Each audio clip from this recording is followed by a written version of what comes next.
Hey friends, how you doing? Welcome back to another episode of Hot News. Hope you're enjoying your life. I just wanted to mention the fact that still we are down on the UFD Tech channel, so we're not uploading there. We're still here at Hot News because YouTube banned us. If you have no idea what I'm talking about, you can check out this video right up here. But suffice to say, just a quick reminder, we do include the sources and timestamps for everything we talk about in these episodes of Hot News down below in the video description. And in case you want to catch this live and you actually want to have a discussion with me regarding the news, you can come follow us over at twitch.tv/UFDisciple. We do Hot News live every single weekday at 12 p.m. Eastern. Come join us. It's a good time. A lot of camaraderie is had, and you can learn what a spag bag is, or maybe not. I haven't brought it up in a while, but that's neither here nor there. Let's go ahead and talk about the news, which is number one, because of the things that are going on in the world with regards to the global pandemic and everything being shut down because of that, all of the events that we were expecting as tech consumers haven't been happening. That has apparently caused supply chains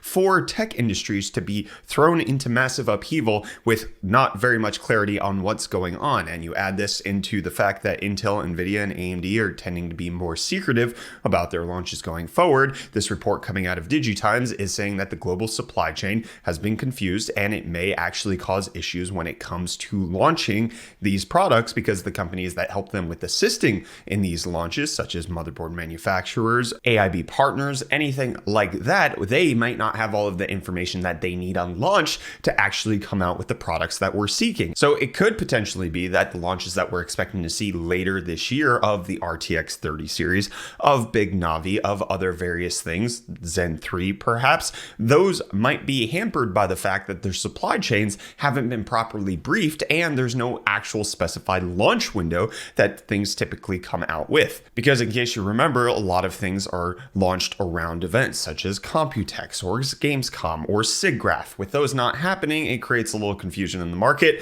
and might create confusion down the line. So maybe don't expect that we'll get more than a paper launch towards the end of this year. It's a possibility unless these companies tend to reestablish their relationship with their supply chain and make it so that it's not as confusing. But in case you were confused as to whether or not the Ryzen 3000 XT chips exist, well, AMD confirmed their existence yesterday on June 16th, in which they also launched the B550 motherboard, saying that the XT processors are now real. You have the 3600 XT, 3800 XT, and 3900 XT designed for enthusiasts. And we also have the pricing of them. They look to be the exact same price as their X variants when those first launched over a year ago. The release date of the XT processors is July 7th, a year exactly from when the original Ryzen 3000 lineup actually launched. So what we're seeing is that there's a couple hundred megahertz boost on the 3800 XT and 100 extra megahertz boost on the 39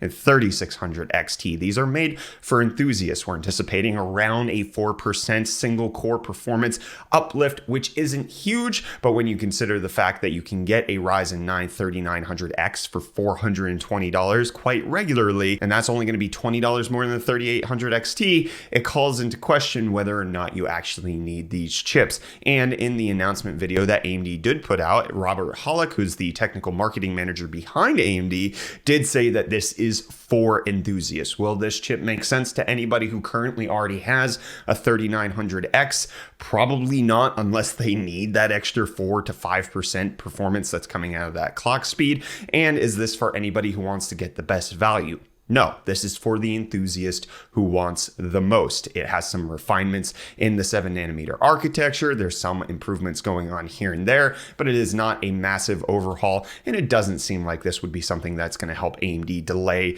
Zen 3 at all. It doesn't seem like a massive shift. It seems like this will get them dead even or slightly above Intel in gaming performance, and that's it. Which they were kind of already close enough as it was to not even really consider Intel in a lot of ways in the first place. So let me know what you think of the XT chips down below in the comments. But those aren't the only Ryzen processors that we're expecting to launch on July 7th. No, we're also expecting Renoir desktop APUs with Zen 2 CPU and some refined Vega graphics to come out. And it turns out that we're now getting things benchmarked that we hadn't heard of before, like the Ryzen 7 Pro 4750G. Not a ton understood about this chip. We just know that it apparently is out there. And there's also a benchmark out there of Microsoft's potentially upcoming Surface laptop that is going to feature a Renoir mobile APU. This is the Ryzen 7 4800U being found in a benchmark with an unspecified Microsoft Surface device. This could be huge if Microsoft decides to switch over to AMD completely. They already kind of have Intel and AMD right now, so getting AMD just being their main high-end performer, that would be pretty dang cool.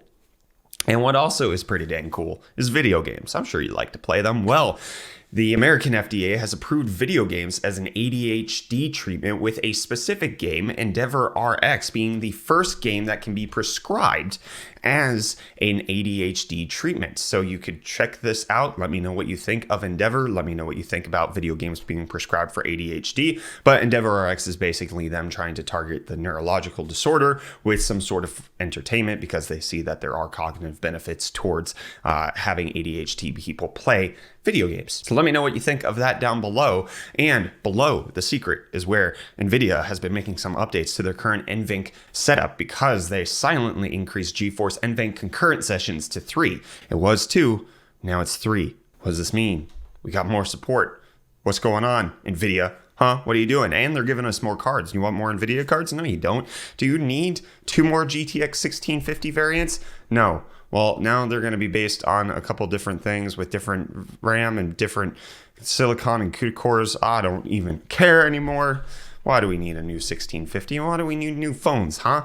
Don't you all have cell phones already? Well, in case you're interested in the iPhone 12, we've been hearing that it's going to have a similar design language to the iPad Pro. Well, somebody did some renders of it in navy blue with the same boxier shape that the iPad Pro has. I think this looks phenomenal. Give me a navy blue iPhone. I'll take it. I'll tell you what. And I'll also take a computer. I'll take a pre-built. Well, Corsair looks to be getting more into the pre-built environment, announcing the new Vengeance range of gaming desktops. You can see here that it's going to have AMD Ryzen processors, RTX graphics, and should be something that is quite fast. And obviously, Corsair purchased Origin previously, and so they're getting into the system integrator market a little bit more. Now they're releasing a new lineup for that. In case game lineups is something you care about, the Steam Game Festival is going on right now, featuring hundreds of free demos from games set to be released in the coming future. You can check that out. That's going to be going on from now until June 22nd. More of a game development opportunity than a game sale, but we are expecting that the Steam Summer Sale should be coming sometime soon.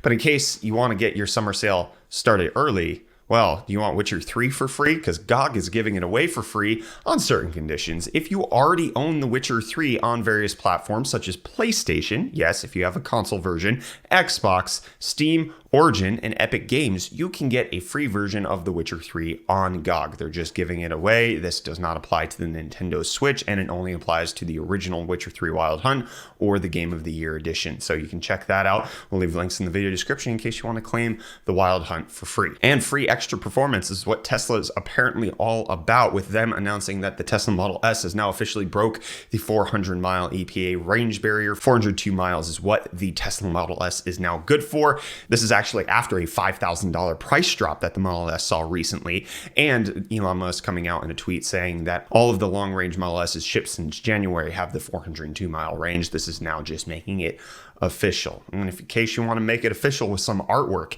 inside your house, because you don't want to necessarily buy something and then find out, oh, it doesn't fit or it's ugly where I thought it was going to go. Well, Etsy is apparently working on an AR placement app for you to be able to see where you can place artwork in your house. You can just use AR to kind of mount it on the wall and see how it fits in the grand scheme of things.